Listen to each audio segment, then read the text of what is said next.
I am welcome to Church History 1. So let's go ahead and talk about Galatians chapter 4, verses 4 to 5. But when the right time came, God sent his son, born of a woman, subject to the law. God sent him to buy freedom for us who were slaves to the law, so that he could adopt us as his very own children. So we all know that nobody could have followed the law.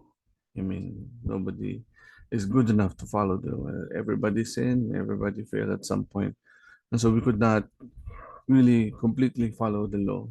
But one man came, we know that Jesus um, became man, and he was able to fulfill the law.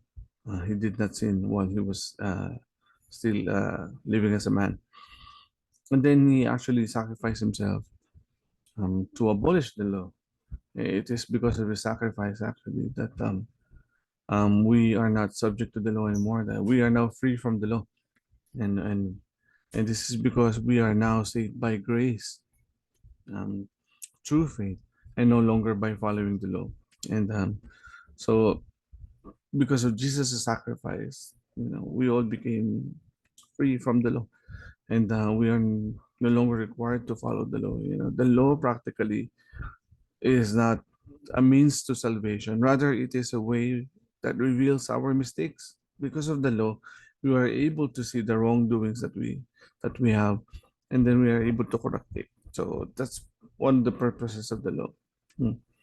So, verse 4 talks about the right time that Jesus came. So the Old Testament talked about Jesus Christ, or at least the coming of Jesus Christ. The prophet Isaiah prophesied his coming, and then also Ezekiel, when they talked about, and the other apostles, sorry, I mean the other prophets, when they talked about the new Jerusalem, the new kingdom of God, and the new king that will come.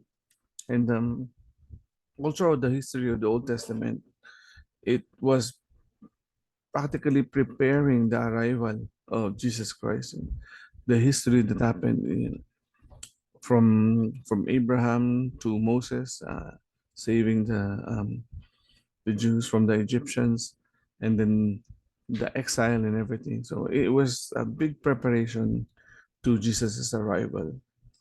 You know, um, there's a writer that said that if Jesus had come 70 years earlier than he actually arrived, or 70 years later, then he wouldn't have made an impact. And it's probably so. We know that our God is a God of timing. So, and it was his perfect time when Jesus came.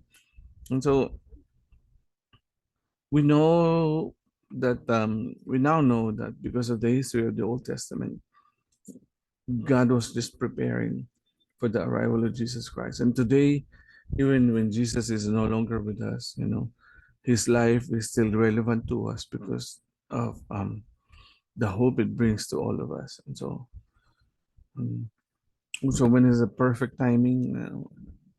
Well, God arranges everything for his perfect timing. So there you go.